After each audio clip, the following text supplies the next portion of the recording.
know where you are? Do you know who I am? I don't want to know, sir. Just tell me anything.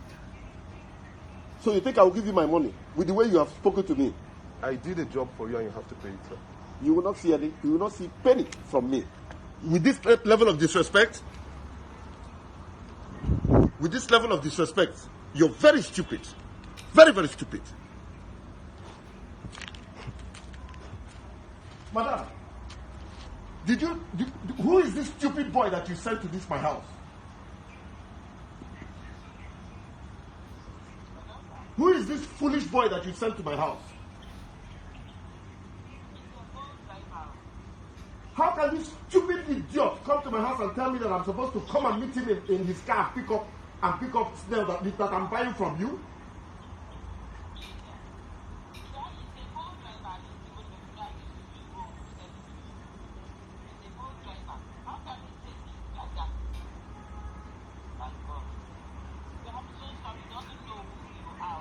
Can you imagine this rat? I can make this man to disappear in the whole Nigeria and nothing will happen. Wow. This is a classic case of impunity. In your face, what can you do? I have a right to kill you. I have a right to make you disappear. And nothing will happen. In any part of Nigeria, I will make you to disappear. And nothing will happen. Who are you? I will lock you up in the generator room. This is the height of impunity. This is what we have been saying. If this lawmaker knew that if there was a rule of law in Nigeria, this lawmaker who called himself a lawmaker, Ikwechegh, he was proud. He was bold enough to call his name, to tell him it is so person, Ikwechegh, a member of House of Representatives, although he called himself before, introduced himself to him as a senator, that I can do anything to you and nothing will happen. That is my own take on all these things.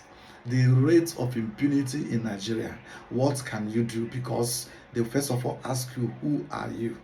Do you know who I am? That is where it starts. Someone is a lawmaker in Nigeria.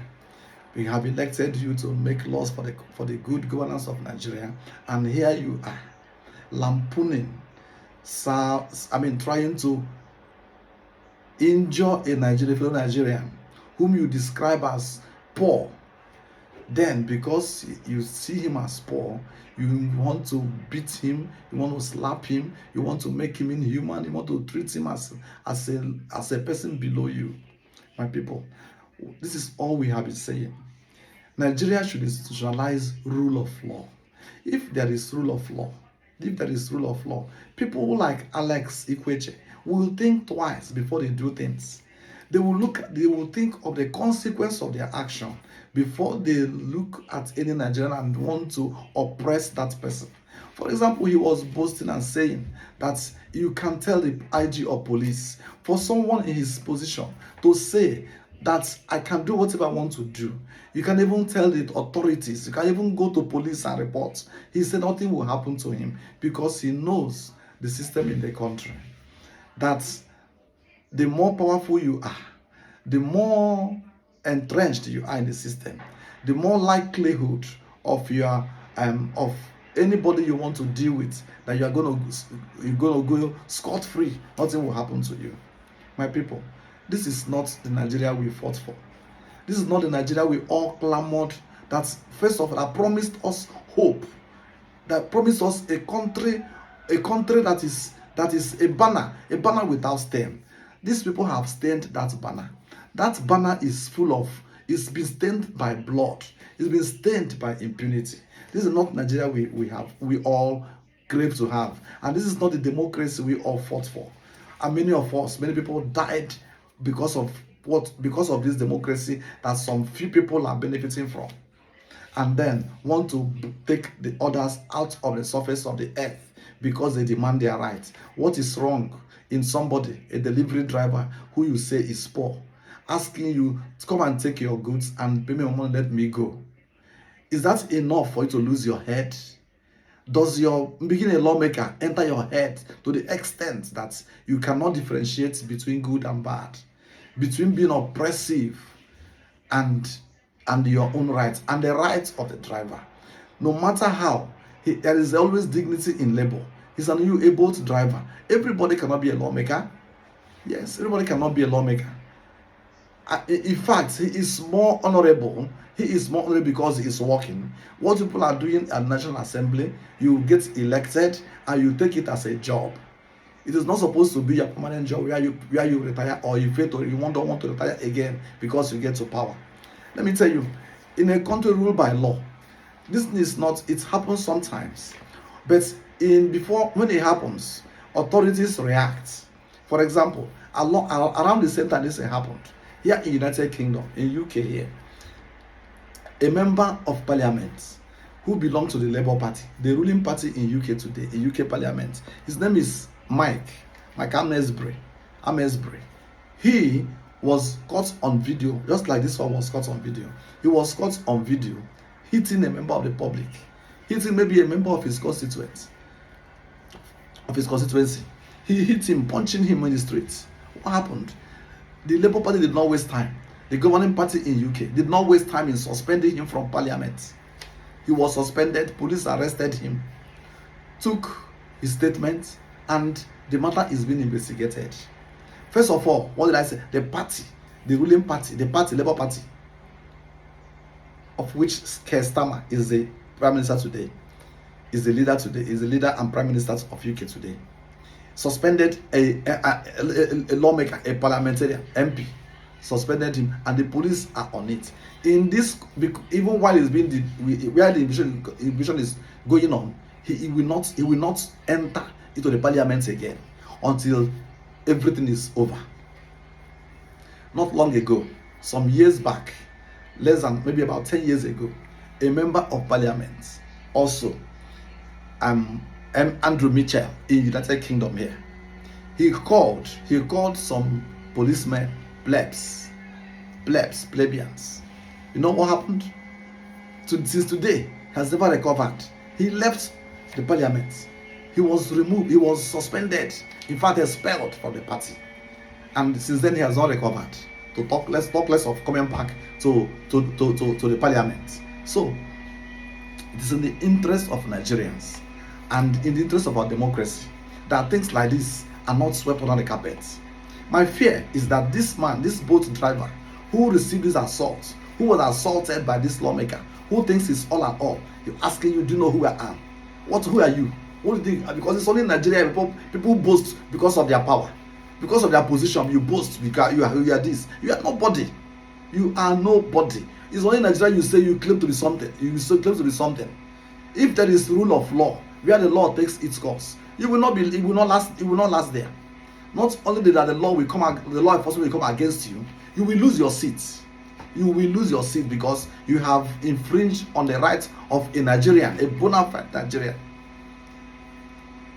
And moreover, it is what is called an abuse of power. Even if you are lord over him, you do not have a right to beat him. Do not have a right to threaten him whatsoever. So we should begin to ask questions now. You said you are going to you would have locked him up in a generator room. How many people have you locked in the generator room in the past? Nigerian police should not now go and try to protect this man because he's a lawmaker, because he has money. Yes, you should go behind now because he has given you a clue. He locked people in the generator room. He can make people to disappear. How many people has he made this to disappear? It is for the police now. This is their case. Let this man tell you people how many people have disappeared under his radar, under his watch. Because if things like this are not treated, it can escalate. There is so much impunity in Nigeria, so much at all levels, in your face impunity. This thing should stop. Nigeria should be governed like a country. It should run as a country. From what comes out of that country, it is not being run as a country. It is like a personal fiefdom. People have carved out areas of influence in Nigeria that only they and their relations and their family benefit from the system. The Nigeria we know, Nigeria ought to work for everybody. Nigeria should work for the many, not for the few. Nigeria should work for the many, not for the few. This impunity, this man should be punished for coming so low I don't know how high he is, coming so low to beat somebody up and threaten him. That is enough. There is enough ground to sue him, to make him lose his position. If the country is a properly run country, if the lawmakers are worth their names, if they should, if this is abhorrent, they should say no. This is not supposed to be a member of our one of us to be found in this kind of doing this kind of thing. We have to say no to it. We condemn it in its entirety. But tomorrow now, you will see them coming to defend one of their own. That poor driver, he called poor driver, that poor driver will be the loser ultimately. Whereas it is right, it is enough for him to be adequately compensated and for the lawmaker to face the wrath of the law. That is how organized societies are run. That's how societies make progress. Without all this thing, no progress will be made in Nigeria. We should begin to be a country that is properly run, a country that is properly organized, that respects institutions, that respect the police. The issue of police helping lawmakers, helping those in power, protecting them, and allowing the majority to be at the mercy of criminals and bandits and kidnappers. It does not augur well, because the primary responsibility of any government is to secure life and property. Any government that fails to secure life and property, it's not worth the name. It's not worth being called a government, because you have failed in your primary assignment of providing security for the people. Nigerians should rise up and demand accountability from their governments, from institutions put in place to protect them, from which taxpayers fund. We should rise up and say no, enough is enough. Enough of impunity.